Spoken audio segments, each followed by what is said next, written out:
आप जो आज बोल रहे हैं वो लोग भी देख रहे हैं जिन्होंने फायरिंग शुरू की थी। क्या फायरिंग उस तरफ से शुरू हुई थी?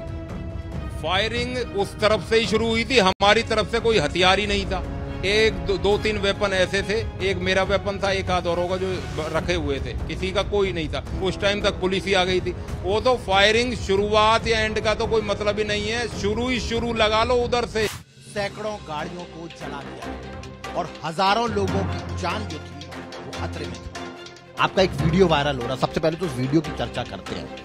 उसमें आपने बंदूक ली हुई है बड़ी भारी, क्या कौन सी बंदूक थी? दरअसल वो अपना 315 की राइफल है। जब ऊपर से पहाड़ी से गोली आती है और नीचे धरती में भी एक गोली धरती में लगी, एक गोली एक आदमी में लगी है। साक्षात ममता सिंह आईजी रेवाड़ी रेंज वो आई थी, उन्हीं के आगे वो गोली लगी है। ममता सिंह जी की सूझबूझ से वो लड़का बच पाया है।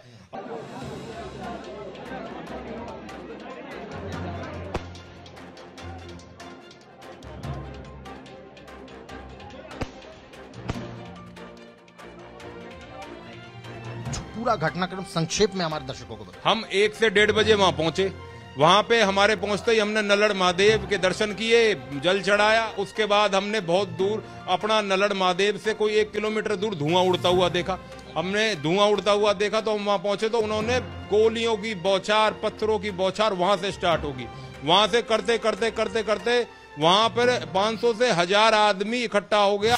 के वेपन्स थे उन लोगों के पास जो फायरिंग कर रहे थे? अत्याधुनिक वेपन्स थे। AK-47 तक हमने देखी है। हमने ऐसे बम देखे हैं जो हमारे आगे गिरे, करीब करीब कम से कम अपना कुछ एरिया में आग लग जाती थी। ऐसा वेपन था, हमने आज तक नहीं देखा। जल रही है चिता, सांसों में है धुआं, फिर भी आसमान में है जगी।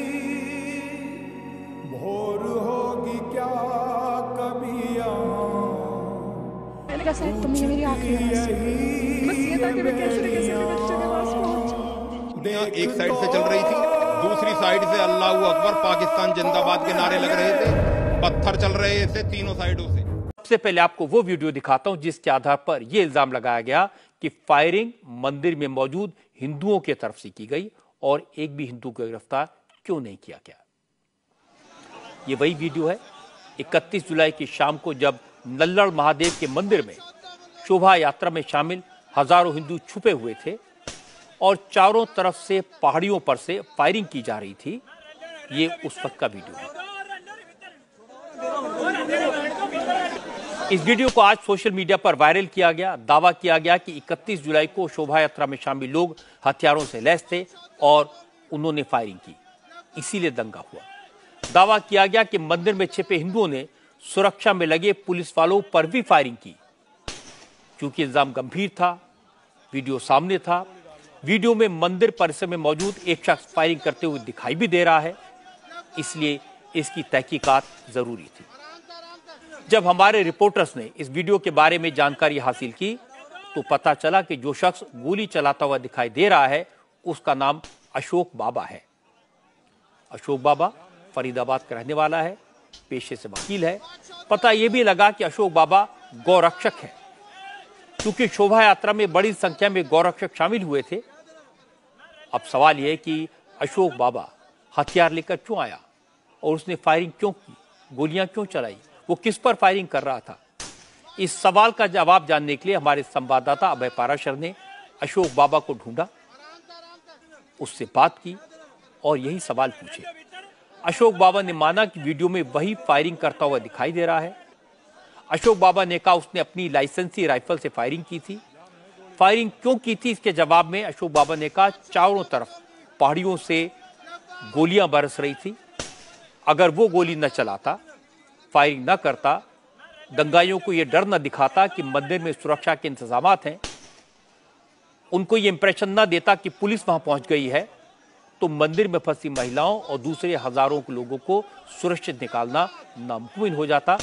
इसलिए उसने सेल्फ डिफेंस में फायरिंग की। दरअसल ये वीडियो में राइफल है, ये मेरी अपनी लाइसेंसी वेपन है।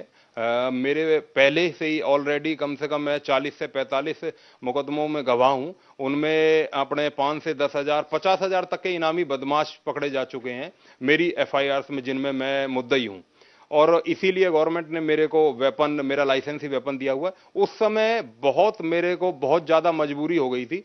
कम से कम 2 से 2,500 महिलाएं जो मंदिर में बंद थी, हमने देखा कि हमारी एक टुकड़ी आईजी ममता सिंह जी भी वहां पर आ गई हैं, अपने 10 से 20 पुलिस वालों को लेकर वहां पर पहुंची थी वो।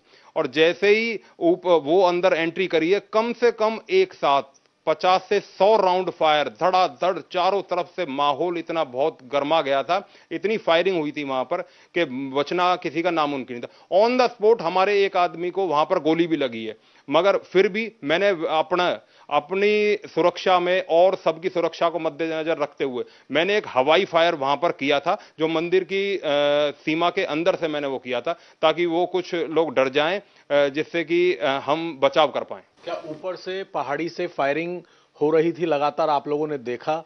और कितने लोगों को आपने करीब देखा होगा जो ऊपर से फायर कर रहे थे?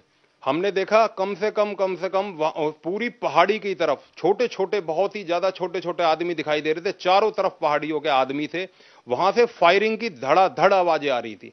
कम से कम तकरीबन मैं एक अनुमान ही लगा सकता हूं, मैं उनको गिन नहीं सकता, कम से कम 200 से 250 लोग थे। कुछ लोग उनमें से फायरिंग कर रहे थे, कुछ पत्थर फेंक रहे थे वहां पर, और कुछ लोग ऐसा था वहां पे कुछ आग की गोले की तरह कुछ वहां पे गिर रही थी चीजें, उसको भी नहीं बता सकते किस तरीके से। बहुत ही भयावह मंजर था। अगर मैं एक फायर मैं नहीं करता तो वहां पर इतनी बड़ी लेडीजों की संख्या थी जिसको बचा पाना बहुत मुश्किल हो जाता। अशोक बाबा ने बताया कि मंदिर पर हमला करने वाले अल्लाह अकबर के नारे लगा रहे थे, और वो इतने एग्रेसिव थे कि मंदिर में छुपे हुए लोग बेहद डर गए थे, क्योंकि हमला करने वालों के हाथ में खतरनाक हथियार थे, तलवारें भी थी। अब वहां पर लोग बाग सभी इस तरीके के इलिटरेट लोग लग रहे थे कि पाकिस्तान जिंदाबाद, अल्लाहू अकबर के नारे लगा रहे थे। ऐसे उपद्रवी लोग थे वहां पर जो इतना तेज तेज बोल रहे थे, जिनको हम सुन रहे थे वहां पर।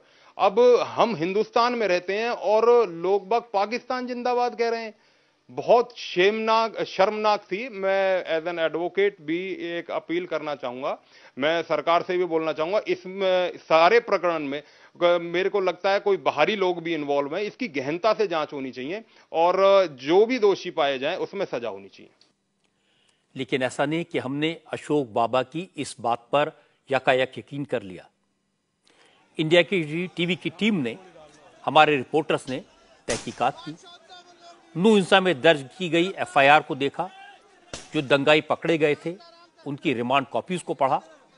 एक रिमांड कॉपी में बिल्कुल वही बात लिखी है जो अशोक बाबा कह रहे हैं